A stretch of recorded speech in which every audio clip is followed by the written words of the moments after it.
Good morning everyone, myself Tanmay from class 10th grade. It's a great pleasure for me to give brief introduction for today's Youth Parliament.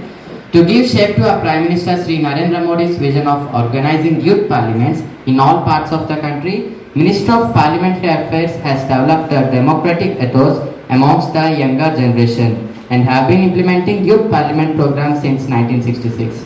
In school under the Director of Education, Government of NCT of Delhi and NDMC, Kendra Vidyalayas and universities, colleges.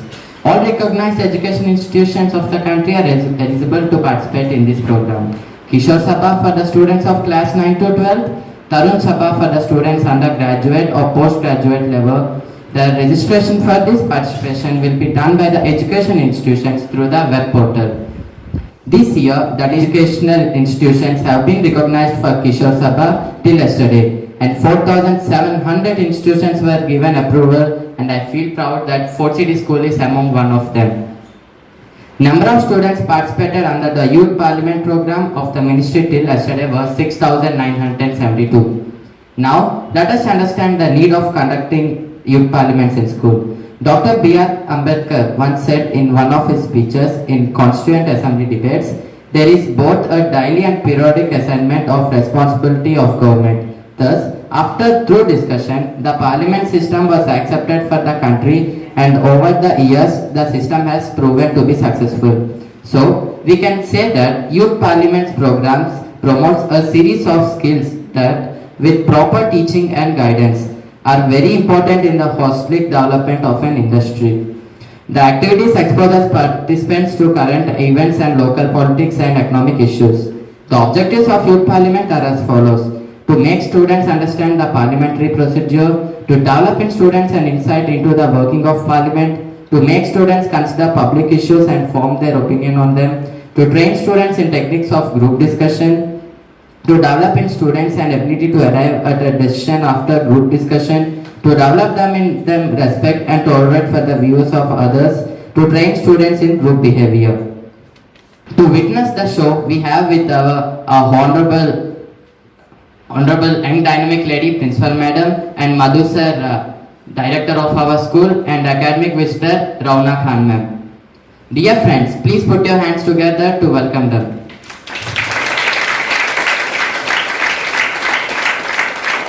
Thank you. Dear friends, let's now welcome all the participants of the Youth Parliament with big round of applause.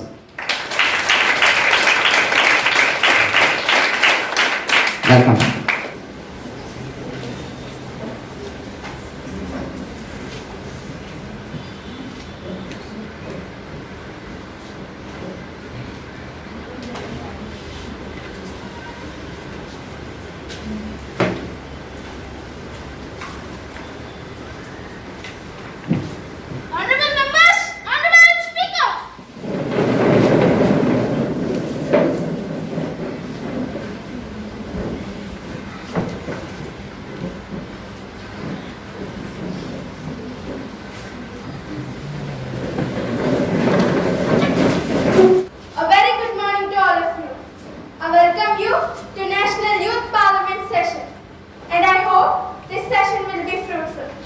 We begin today's session with oath or affirmation of our newly elected members. Secretary General, please. Sri Pranavras, who stands elected from Allahabad constituency of Uttar Pradesh, will now take oath or affirmation.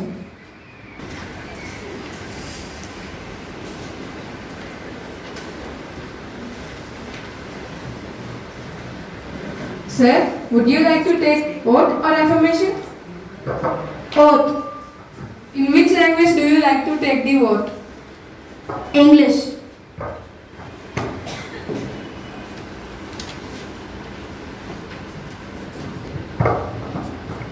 I, Pranavras, having been elected as a member of Youth Parliament, do swear in the name of God that I will bear true faith and allegiance to the Constitution of India as by law established, that I will uphold the sovereignty and integrity of India, and that I will faithfully discharge the duty upon which I am about to enter.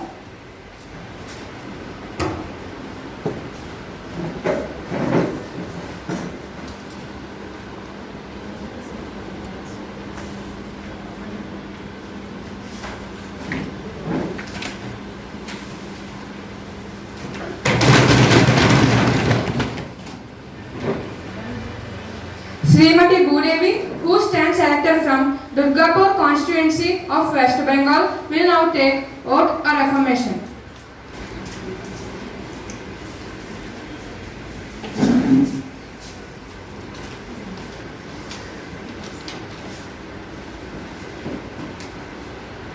Madam, would you like to take oath or affirmation? Oath.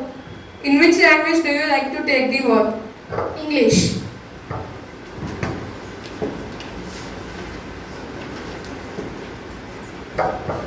I, Bhudevi, elected as a member of Youth Parliament, do swear in the name of God that I bear true faith and allegiance to the Constitution of India as by law established, that I will uphold the sovereignty and integrity of India, that I faithfully discharge the duty upon which I am about to enter.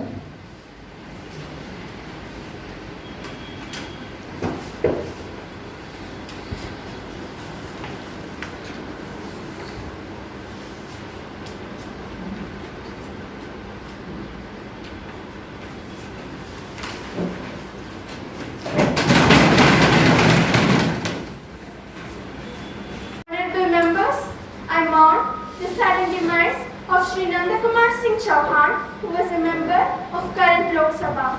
He started his political career from 1978 from Shahpur Municipal Council. He was a member of Madhya Pradesh Assembly.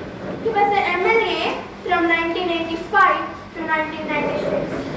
He was elected as a member of Lok Sabha for the first time in 1996 and got re-elected in 1998, 1999 and 2014 and 2019. May God give his pious soul a place in his lotus feet and give the family the strength to bear his loss. Honorable Speaker, Madam, I was saddened by the demise of Lok Sabha MP from Khandwa, Sri Nandakumar Singh Chauhanji. He will be remembered for his contribution towards parliamentary proceedings, organizational skills, and his efforts to strengthen BJP across Madhya Pradesh. Condolences to his family. Om Shanti. I was so shocked that Sri Nandakumar Singh Chauhan passed away. He was an able parliamentarian. My condolences to the family. May God grant him place at his feet and the family power to bear their sadness. Thank you. To express our deep sorrow.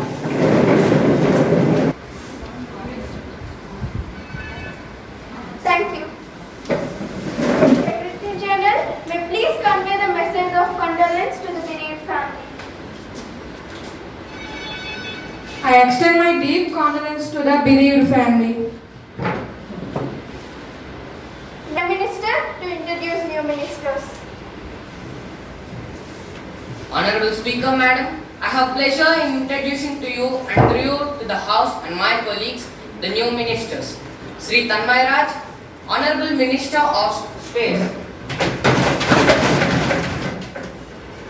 and Srimati Yashvi, Honorable Minister of Rural Development. We begin with the question hour. Question number 101, Mr. Amit, please. Honorable Speaker, Madam, will the Minister of External Affairs be pleased to state whether any plans have been formulated pertaining to those little students who were studying in Ukraine prior to the Russo-Ukraine war, whether the Ministry is planning on integrating the students in the Indian universities, and if so, details of the steps taken for the same. Honorable Minister of External Affairs. Honorable Madam Speaker, the government has been in touch with the educational authorities in Ukraine regarding the continuation of the studies by the Indian students who returned from Ukraine. Currently, the ground situation in that country does not permit the return of Indian students. Ukrainian side has reiterated its willingness, allowing Indian students to continue their courses online. Madam, the National Medical Commission has devised a scheme under which people who did not undergo physical clinical training due to the extraordinary situation but were granted certificates of completion of degree by respective institutes in foreign countries on or before 30th July 2022 will be permitted to appear in foreign medical graduate examination. Upon qualifying foreign medical graduate examination, such students will be required to undergo compulsory medical rotating internship for a period of 2 years in order to be eligible for registration in India. Number 102, Mr. Dharmik, please. Madam Speaker, Sri Lanka is facing an economic crisis. It is our neighboring country, plus it is a part of our Asian continent. In this connection, will the Minister of External Affairs please to state whether the government has held any discussions with Sri Lanka post the economic crisis there? If so, the details thereof. And I need the details whether the government has taken any steps to help Sri Lanka during this period of crisis over there. If so, the details thereof. And if not, the reasons therefore. The close and multifaceted partnership between India and Sri Lanka is characterized by regular engagement and exchange of views on all matters of mutual interest, including the ways to enhance cooperation for early economic recovery and sustained growth in Sri Lanka. The virtual meeting held between the External Affairs Minister and the then Finance Minister of Sri Lanka, Honorable Basil Rajapaksa, on 15 January 2022.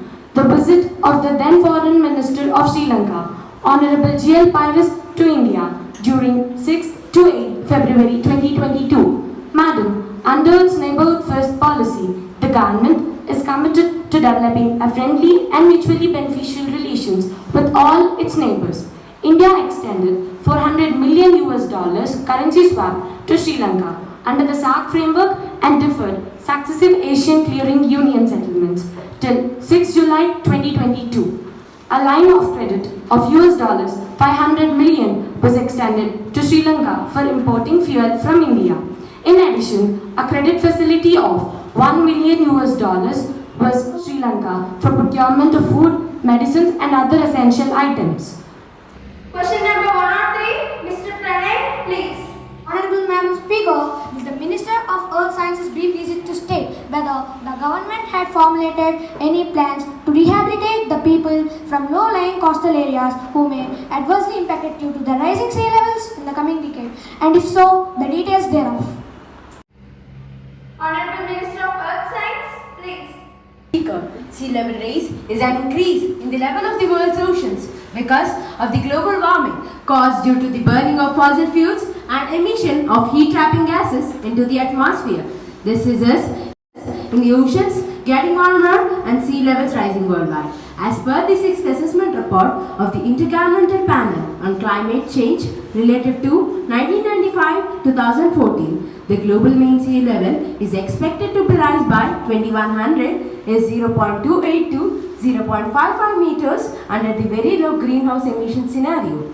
And the 15th Financial Commission has recommended the creation of National Disaster Risk Management Fund and State Disaster Risk Management Fund for the award period 2021-2022 to 2022-2026. The Commission has also made specific recommendations for the creation of National Disaster Risk Management Fund and for the mitigation measures to prevent erosion and NDMF and resettlement of displaced people affected by the erosion and NDMF. Thank you.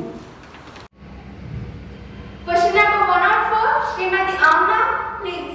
Honorable Speaker Madam, will the Minister of Electronics and Information Technology be pleased to state whether the government has any plan to increase revenue in the field of information technology, and if so, the details thereof. Whether the government is aware of the competition with other countries in the field of information technology, and if so, the details thereof. Whether the government plans to increase indigenous manufacturing of electronic components, and if so, the details thereof. Honorable Minister of Electronics and IT. Under the Digital India program, India is emerging as a trusted partner in the global value chain. With the increased digitalization, India is poised to be over a $1 trillion digital economy and has referred the coming decade as decade.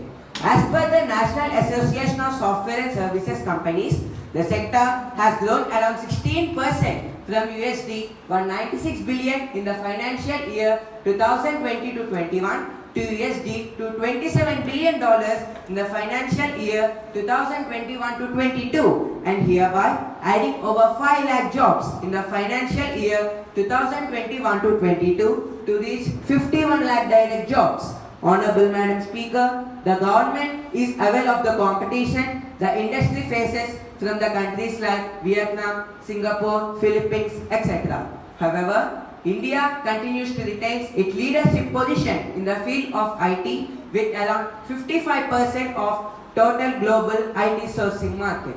Honorable Madam Speaker, the government is aiming to make India a significant design and manufacturing hub in the field of electronics for global value chain as part of Atmanirbhar Bharat economic policies. The government is also broadening and deepening the electronic manufacturing ecosystem.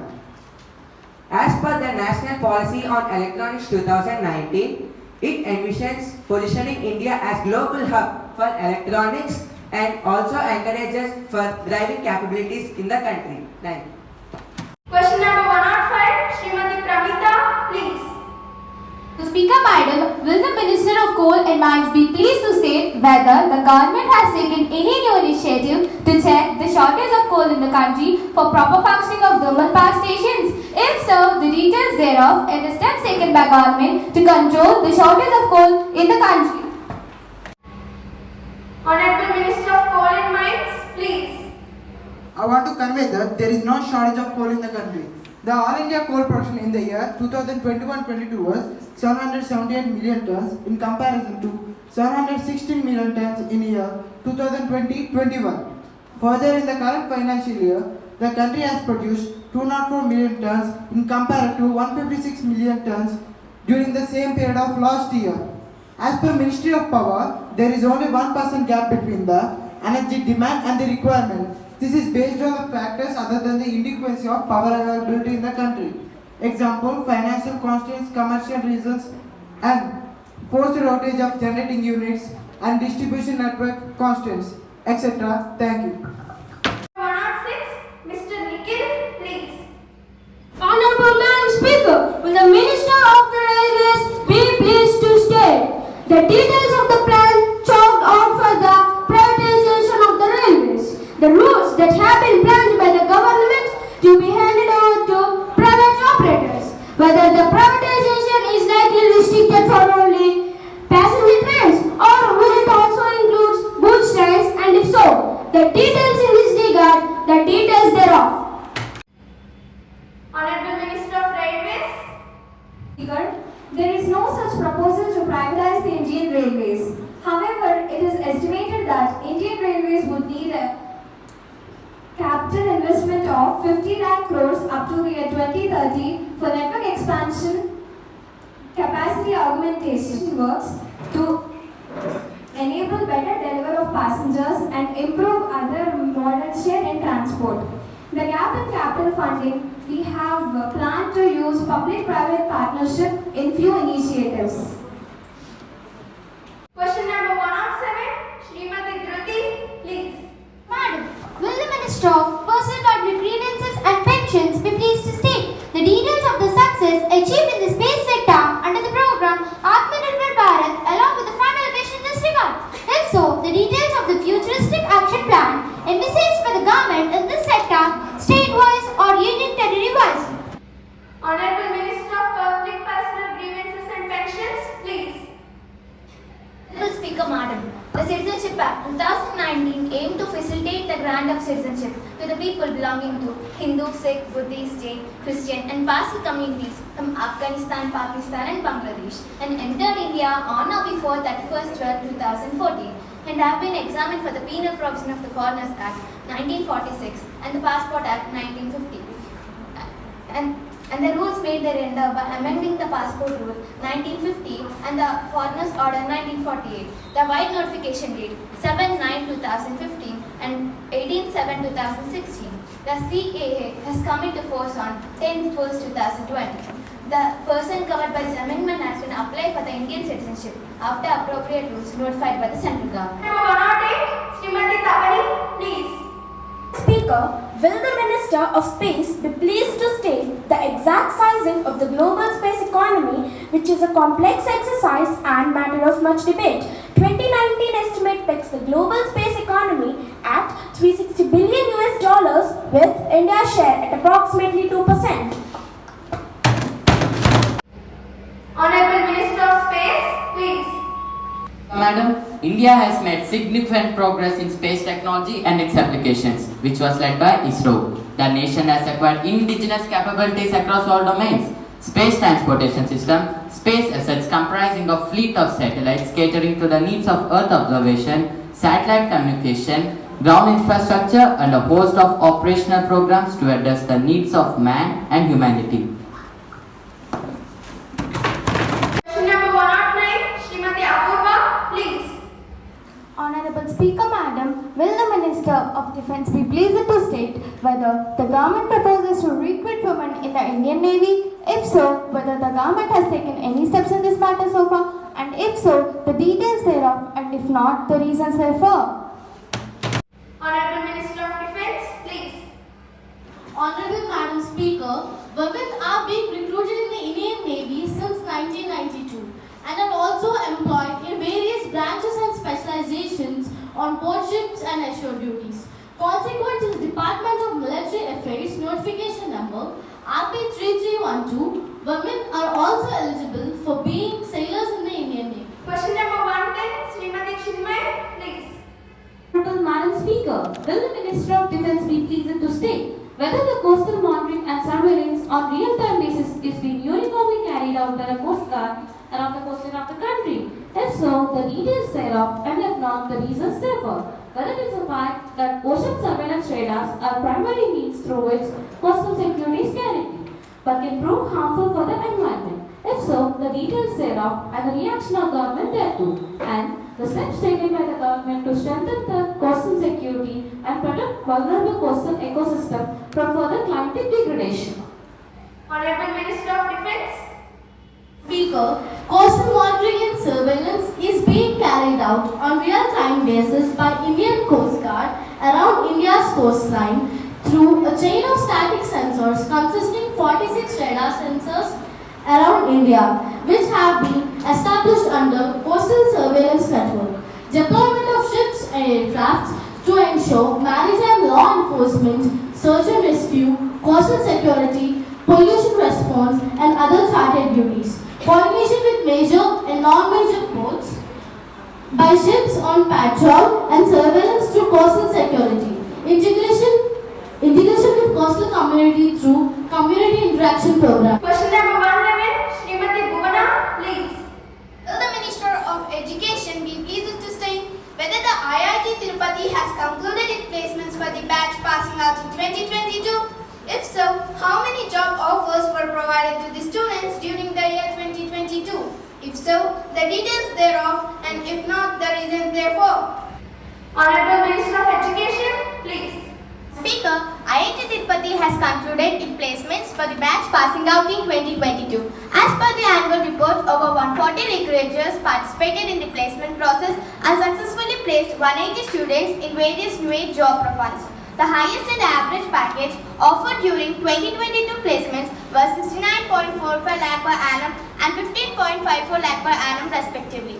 The institute has recorded 90% placement for the overall batch passing out in 2022. In total, 211 job offers were provided for the IIT students 2022. The other information related to the IIT Tirupati is given in the papers read on table. Thank you. Question number 112, Srimati Reshma, please. The Minister of Steel be pleased to state whether the government is aware that 20,000 acres of fertile agricultural land was acquired for the Rashtriya Ispat Nigam Limited, Visakhapatnam, in accordance with Section F, Class 4 of the Land Acquisition Act 1894, to be used exclusively for public purpose. If so, whether the transfer is aforesaid land to a private entity is legitimate. If so, the details thereof. Honorable Minister of Steel, please. Speaker, the acquisition of land for Visakhapatnam Steel Plant was done by the government of Andhra Pradesh as per the Visakhapatnam Steel Project Acquisition of Lands Act 1972, which provided that the state government may acquire any land in the project area for the project purpose or for any other purpose incidental to or connected with Visakhapatnam Steel Plant. Accordingly, 11,794 acres of of private land was acquired by the government of Andhra Pradesh in various stages in the name of Ministry of Steel, Government of India, and remaining 9,798 acres of state land was also transferred for this project, totaling it to 21,592 acres. Subsequently, a power of attorney was executed by the Ministry of Steel in favor to Rashtriya Ispat Nigam Limited, RINL, Visakhapatnam. Later, land to the extent of 2,588.90 acres was given to various agencies, namely Government of Andhra Pradesh for Gangavaram Port Limited and NHI. Presently, 19,703.1 acres of land is under possession of RINL Visakhapatnam. Madam Speaker, steel production has been going on since 1992 at RINL. The Cabinet Committee on Economic Affairs (CCEA) in its meeting held on 27th of January 2021 has accorded in principle approval for 100% disinvestment of Government of India (ZOI) shareholding in Rashtriya Ispat Nigam Limited (RINL) along with RINL stake in its subsidiaries or joint ventures through strategic disinvestment by the way of privatization. Madam, the project purpose and the proposed disinvestment would not change and no decision yet on the mode of transfer of land has been taken. Number 130, Srimati Sravya, please. Madam Speaker, will the Minister of Tourism be pleased to state whether the government has any plans to launch a dedicated medical tourism policy to expand medical tourism sector? The plans to include alternative sources such as Ayurvedic, yoga and naturopathy into the MX of medical tourism sector, and the steps being taken, if any, to eliminate the presence of medical tourism sector to streamlining. Honorable Minister of Tourism, please. Honorable Madam Speaker, in order to boost the medical tourism in the country, Ministry of Tourism has formulated a national strategy and a roadmap for medical and wellness tourism. The strategy lays emphasis to include the alternative sources of medicine such as Ayurveda, Yoga, Unani, Siddha and Homeopathy into the ambit for medical tourism. The strategy has identified the following key pillars: develop a brand for India as a wellness destination, strengthen the ecosystem for medical and wellness tourism, promoting wellness tourism and governance the institutional framework. Ministry of Tourism also provides financial assistance under the Market Development Assistance Scheme to medical tourism service providers accredited by NABL for participation in medical tourism fairs, wellness conferences, medical conferences and allied roadshows. Now, the question and answer. Now, breach of privilege motion by Mrs. Amodia. Honorable Madam Speaker, a serious breach of privilege has been committed by the leader of the opposition. She has said that India is considered as a union of states and India is not considered as a nation. Saujanya had misinterpreted the constitution and put out wrong and illogical facts before the country to the sole intention of inciting people at large to enter into some sort of subversive activities. She added this is a breach of privilege and contempt of the House, thus punishable by the rules. I submitted the notice 10 a.m. this morning. You can submit me the due notice along with the newspaper cuttings. Then I shall surely consider that. But you cannot throw spring surprise on me like this. Thank you. It will be examined and you will get to know about it. Speaker, our company will strive to fulfill its mission or vision by attaining rapid growth in the cost competitiveness and quality of the product and leadership amongst the main product, and creating a continuous innovation in culture of customer care and R&D, and improving resource management methods and sustainable development methods, and improving the employee satisfaction methods by adopting modern human resource development methods. Thank you. Honorable Madam Speaker, report of the Comptroller and Auditor General of India on public sector undertakings were ended on 31st March 2020. This year, we made this report according to the Article 151 of the Constitution of India and was ended on 31st March 2022. As per the decision of the Government, Ministry of Finance, June 1994, wherever the President's rule is extended beyond the sea and aegis, report relating to the state would be placed in the Parliament. And we send this report to the President for laying the report in the Parliament. As per the Reorganization Act of Jammu and Kashmir 2019, We send this report to the Lieutenant Governors and successors of Union Territory of Jammu and Kashmir and Union Territory of Ladakh. Thank you. Secretary General to report the message from Upper Chamber of Youth Parliament. In accordance with the provisions of Rules of Procedure and Conduct of Business of Secretary General to report the message from Upper Chamber of Youth Parliament. In accordance with the provisions of Rules of Procedure and Conduct of Business of Upper House of Youth Parliament, I am directed to enclose the copy of Wildlife Amendment Bill 2021, which has been passed by Upper House of the Youth Parliament at its sitting held on 2nd August 2022. Secretary to lay on the table a copy of bill passed by Upper Chamber. Madam, I lay on the table of the House the Wildlife Amendment Bill 2021.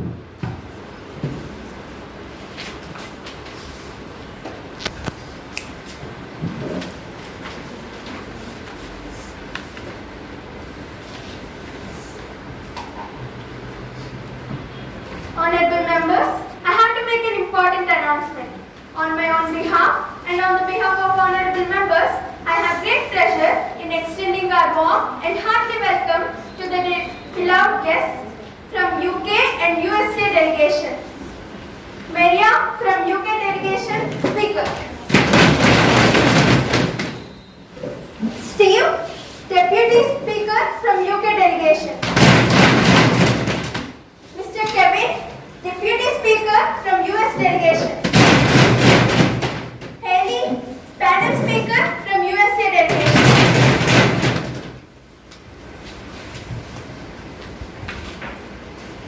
It is a high-powered delegation arrived on 14th October 2022. They are now seated in the special box. We wish them a happy and comfortable stay in our country. Now, let us take up calling attention motion. Mr. Tejashwar, please. Honorable Madam Speaker, will the Minister of Information and Broadcasting is pleased to state. Madam Speaker, to this situation, increasing instances of fake news in various mediums, including print and electronic media, and issues of Press Information Bureau by various media houses, and whether the government has amended the guidelines for accreditation of journalists. Minister of IT and Broadcast, please. For electronic media, all TV channels are required to adhere to the program code under the Cable Television Networks Act 1995.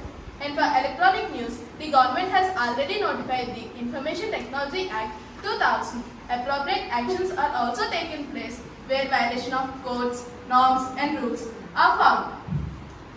Press Council of India also adjudicates cases related to fake news and takes action thereupon. Central Guidance Accreditation Act dated on 1st February 2022 provides for the withdrawal of PID in case of its misuse.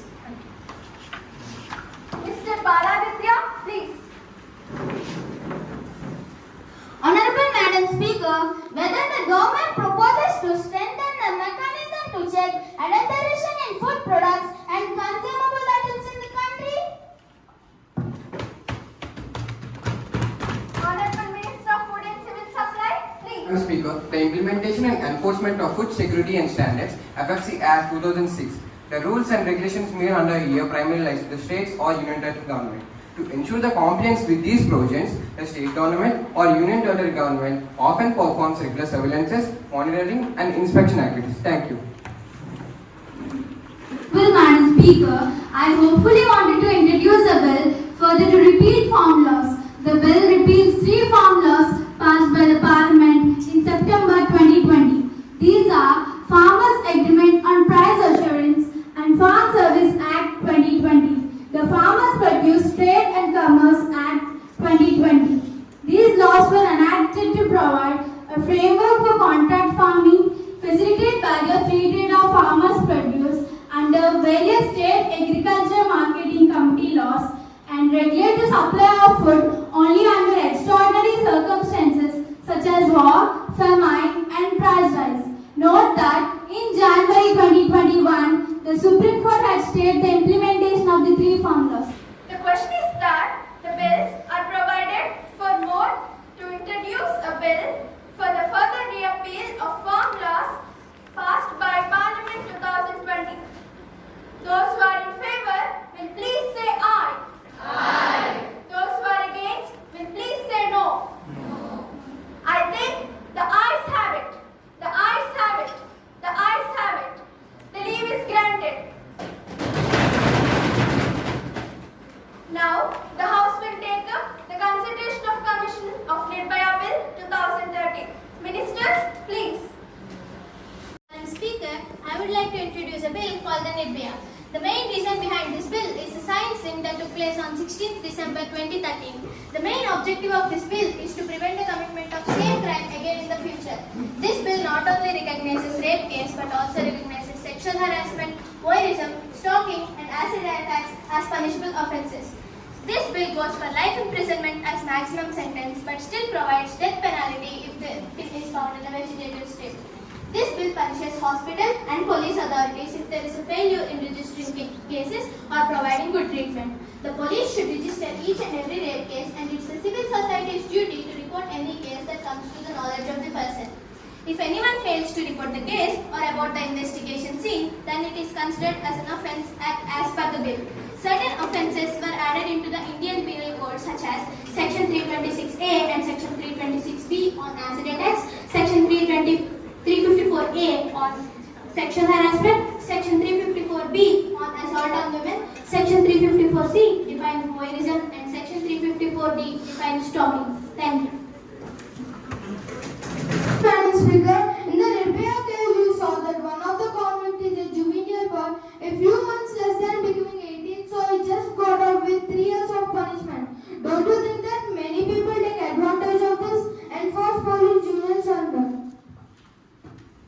Honorable Minister of HRD, please. Honorable Madam Speaker, according to the Juvenile Act, juvenile offences are categorized under 3 categories: petty, serious and heinous. People of age 16 to 18 are considered heinous and they are being punished. Honorable Madam Speaker, then it must be appreciated. But I feel that there is a need for a few more adding to the bill. Without awareness, this won't be fruitful. I think government need to take steps to create awareness among the people regarding sexual harassment and Nirbhaya Act. Scams are not enough. Awareness should start from home. Each and every Indian woman should teach their boys about menstrual cycle, sex education, etc. But in India, we do not come across such scenarios because I provided for more effective prevention of Commission of Nirbhaya and its glorification for the matters connected or incidental there to be taken into consideration. Those who are in favor will please say aye. Aye. Those who are against will please say no. No. I think the ayes have it. The ayes have it. The ayes have it. The motion is adopted. Now the question is that clause 2 to 10 stands part of the bill. There is one amendment clause moved by Mr. Charan Verma. Sir, are you moving it? I convinced with the clarification given by Minister, so I withdraw my resolution, Madam Speaker.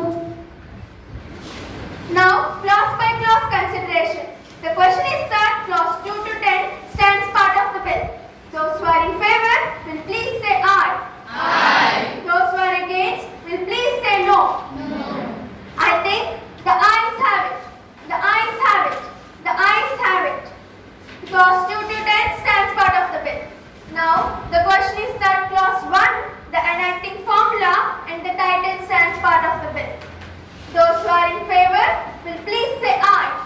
Aye. Those who are against will please say no. No. I think the ayes have it. The ayes have it. The ayes have it. The motion is adopted. Minister of HRD, please. Madam Speaker, I rise to support this bill. As Nirbhaya cases involve the widespread condemnations from all parts of the country, the media played its part in highlighting the incident. Parliament has taken full notice of it. Government has come up with a legislation bill. Madam, we know that the case of Raja Ram Mohan Rai and Mahatma Gandhi, and we cannot even forget the role played by Rajaji almost eradicating the social evils from our society. It is through his tireless efforts that the British government, the rulers at Fort William, were forced to enact a regulation called Bengal Regulation 1828, subsequently Madras Regulation 1929. But today it appears that the efforts made by Rajaji and the other leaders seem to be useless. We are perhaps moving back to the old era. Coming back to the bill, I would like to say that there are no two opinions on this bill. I am sure everybody in this house, whatever party he or she belongs to, is about to support this bill with full conviction. I would also stress on the fact that socio-economic developments play a great role in eliminating these evil tendencies. With these words, I strongly support this bill. Honorable Madam Speaker, the Indian judicial system further provides the excuse with advocate opportunities for the national grant records from 2,328 convicts about capital punishment between 2001 to 2018. Only 4 governments faced execution. The Supreme Court has recently agreed to examine the sector victim and society-centered direction in their cases to control this matter. Hereby, I support this. Madam Speaker, I would like to start by appreciating this bill. It is greatly needed and will cause fear in the country. However, I have a few points to make. This bill puts too much power in the hands of the police. For the common man, it is not good. Proper checks and balances are necessary to prevent the abuse of power. It will also be good if we teach the boys of our country on how to respect women from a young age. Indian culture has always respected women. It is said, Yatra Naryastu Pujyante Ramante Tat Devata. They may be influenced by movies, shows, cultural degradation or weakening moral values. It will also be good if we give parents or guardians a way to teach the women of our country on how to defend themselves. Perhaps with these steps, the atrocities on women will stop without the need to use Nirbhaya. Honorable Minister of Human and HRD, please. Honorable Madam Speaker, we think that this bill is going to be a concrete step towards women's safety and we will make brief changes in the bill if required. The question is that the bills are provided for more to introduce a bill for the further repeal of farm laws passed by Parliament 2020. Those who are in favor will please say aye. Aye. Those who are against will please say no. No. I think the ayes have it. The ayes have it. The ayes have it. The leave is granted. Now, the House will take up the consideration of Commission of Nirbhaya Bill 2013. Ministers, please. Madam Speaker, I move the following resolution. This House recommends that the government should take steps to increase with the Tokyo Olympics 2020 happening. It is desirable to speak about the performance of Indian team in the past as well as in the ongoing competition. Since the 1900 edition of Olympics, India has won only 29 medals. 9 gold medals, 8 silver medals and 12 bronze medals have been bagged by the Indian team till now. The performance of those who have participated in the past is surely laudable for making India rise to great heights and changing spirit of sports in India. The journey of many Olympic athletes is very encouraging, so much so that biopics have been made based on their life experiences, including Mary Kom, Saina Nehwal and Milkha Singh, etc. Madam Speaker, as compared to India, a number of small countries frequently achieve a medal for every couple of 100,000 people. This year, India sent its largest contingent comprising 119 athletes to compete at 85 medal events. However, the increasing number of athletes doesn't invariably mean more medals. As in 2016, India has sent 117 athletes and yet clinched only 2 medals. Ever since the Indian hockey team's performance began declining in 1980s, India has not been able to find any event where it could acquire medals consistently. India has not been able to attain a double-digit medal tally in Olympics. For the increasing number of medals internationally, I am proposing my resolution for the establishment of a national organization called the Pride of Indian Sports. Thank you. Madam Speaker, I rise to support the resolution moved by the member. I would like to congratulate him for having brought forward this resolution. I especially agree with him that There must be more measures to be taken to gain more medals in Olympics for India. I support his resolution. Thank you. Minister of Youth Affairs and Sport, please. Honorable Madam Speaker, the Ministry of Youth Affairs and Sports has made a lot of efforts by increasing the annual budget and also bringing up different schemes for the sports players like Halo India, etc. The Sports Authority of India centers are available in each and every state. Authority formulates and executes a lot of progression in the changes and schemes to help the sports department. We also have many institutes like Netaji Subhash National Institute of Sports, Lakshmibai National College of Physical Education, etc., which promote sports at various levels. Madam, the Union Ministry of Sports is credited for the encouragement and advancement of all the sports and games in our country. Also, our ex-Vice President M. Venkaiah Naidu in August 2007 launched the Sports Talent Search Portal, which allows the youngsters to upload their achievements. It also encourages and it also identifies and recognizes all of the best of the youth in India. On the occasion of International Women's Day in 2017, the committee has comprised under the leadership of Football Association, which is also addressing and it is also to solve the complaints and grievances of women sportspersons. And then coming to the National Sports Award Scheme, here consistently the government acknowledges and respects all the sports personalities by Arjuna Awards, Rajiv Gandhi Khel Ratna, Dhyan Chand Awards and Dronacharya Awards for the sports personalities and their coaches in the field of sports for their achievements and their commitments. Also, then coming to the Target Olympic Podium Scheme, the Ministry of Youth Affairs and Sports had released this in May 2015 under the National Sports Development Fund. So, in the view of efforts made by the Youth Ministry and also the sports, I hereby would like to request Mr. Chanakya to withdraw his resolution. For leading support to my resolution in view of the assurance given by the order of the Minister and measures already taken. I hope government will take more measures to deal with this issue and therefore I may be allowed to withdraw my resolution. Honorable Member, leave of the House to withdraw your resolution. Yes, Madam Speaker. The resolution by the House, leave of the House is withdrawn. Now, the House is adjourned to meet again tomorrow at 11 a.m. Thank you.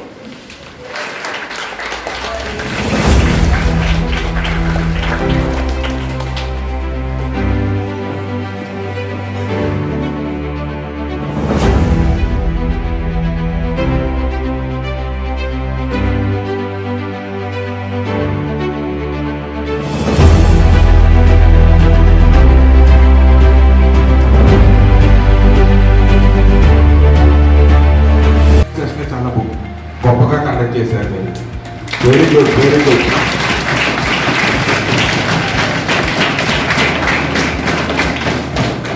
నేనైతే 200%, not 100%, 200%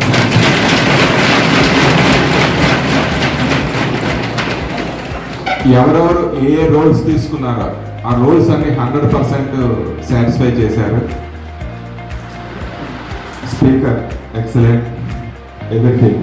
secretary general ఒకలేండి, అందరూ team work చేయాలి. ఈ team work చేయబట్టి ఇంత success అయింది. ఈ team work మీ వెనక ఉంది. ఎవరైతే నడిపించారో వాళ్ళందరికీ కూడా అంటే పేరు పేరున కూడా నా తాలూకా కృతజ్ఞతలు తెలియజేస్తున్నాను.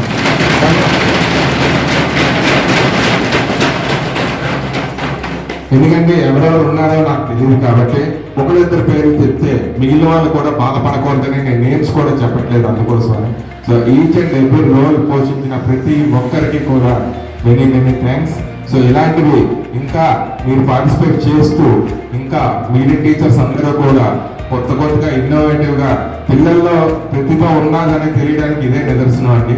ఈ ప్రతిభని వెలికి తీయవలసిన రెస్పాన్సిబుల్ యాజ్ అ టీచర్స్కి ఉన్నది. అలాగే ప్రిన్సిపల్ కానీ మా అకాడమిక్ అడ్వైజర్ కాన్ మేడం కానీ ఎవ్రీథింగ్ మీరందరూ కూడా ఇన్నోవేటివ్గా డిఫరెంట్గా ఆలోచన చేసి పిల్లలందరూ కూడా చాలా బాగా కష్టపడి ఫుల్-ఫ్లెడ్జ్డ్గా ఇంతటి గ్రాండ్ సక్సెస్ ఈ parliament scheme mock parliament conduct చేసిన each and everyone thank you so much. First of all, long very back in the summer, I guess, I got a mail from the Ministry of Department, whereas we are being enrolled in the My Government and all the portals. So I received a mail that you can propose yourself like for your school to participate in the Youth Parliament. If you are interested, please register. This is the mail I received from the Ministry. So then I registered it. So this is the second edition we are participating in, but actually we got the approval in the first edition itself. We couldn't participate in the first edition due to at the beginning of the academic session and all, but I shared the same with the social department then itself in the month of May, but we couldn't assemble the things at that time. But most probably later on, when I hand over it to the social department, I mainly asked Seshu sir as well as Rama madam to take care of this in the beginning first, and we initiated them. This has to be done because this was in my vision that seeing you all dressed up like this, sitting in the parliament session, conducting it, this was like my dream since 3-4 months. I am having it in my memory, so I felt like this has to be established. Later on, the complete social department got involved, whereas Chandrasekhar sir has taken a great efforts in every day, like he used to come over here after every day's class and has put a lot of efforts, and to speak of with Rohina Khan's ma'am guidelines helped us a lot to bring up the standards of our parliamentary session, whereas you all learned many things. And to talk with a minute thing also, madam guided you like how to pronounce, how to express everything. Thank you so much ma'am from the bottom of my heart. So I thank each and every teacher, because anything, any program, it comes successful out, the output, then it is only because of each and every person.